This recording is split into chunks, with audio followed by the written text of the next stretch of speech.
రెండు రకాలైనటువంటి అదృష్టాలు ఇవ్వాలి అనుకుంటే ఆడపిల్లగా వస్తుంది. ఒకటి, సాక్షాత్ లక్ష్మీదేవి ఇంట్లో పుట్టింది. అందుకే మగపిల్లవాడికి చేయడానికి అలంకారములు తక్కువ ఉంటాయి, ఆడపిల్లకి చేయడానికి అలంకారాలు చాలా ఎక్కువగా ఉంటాయి. ఆడపిల్ల ఇంట్లో తిరుగుతోంది అనుకోండి, లక్ష్మీదేవికి తిరిగినట్టే. ఒకటి, ఆ పిల్ల పుట్టిన వేళ, ఆ పిల్ల తిరిగిన వేళ సాక్షాత్ లక్ష్మీదేవి ఇంటికి వచ్చిందని గుర్తు. రెండు, ఆడపిల్ల పుట్టింది అంటే ఆ పిల్లని ఎక్కడికి చేరుస్తున్నారు? ఎవరో ఓ పేరున్న వాడికి కాదు ఇస్తున్నది, సాక్షాత్ నారాయణ స్వరూపాయ వరాయ.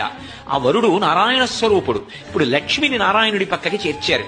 ఆ చేర్చిన కారణం చేత ఏమైంది? 10 తరాలు తర్వాత వచ్చేవి, 10 తరాలు నా ముందున్నవి, నేను ఒక తరం, 21 తరాలు ఉద్ధరింపబడ్డారు, ఉన్నత లోకాలకి వెళ్లారు. ఏది మగపిల్లవాడి విషయంలో చూపించండి అలా ప్రమాణం. అలా చేయగలడా? సాధ్యం కాదు. అమ్మవారు అనుగ్రహిస్తే ఆ తల్లి వీళ్ళని నేను విశేషమైనటువంటి ఫలితము చేత సత్కరించాలనుకుంటున్నాను అనుకుంటే ఆడపిల్లగా వస్తుంది. రెండు రకాలైనటువంటి అదృష్టాలు ఇవ్వాలి అనుకుంటే ఆడపిల్లగా వస్తుంది. ఒకటి, సాక్షాత్ లక్ష్మీదేవి ఇంట్లో పుట్టింది. అందుకే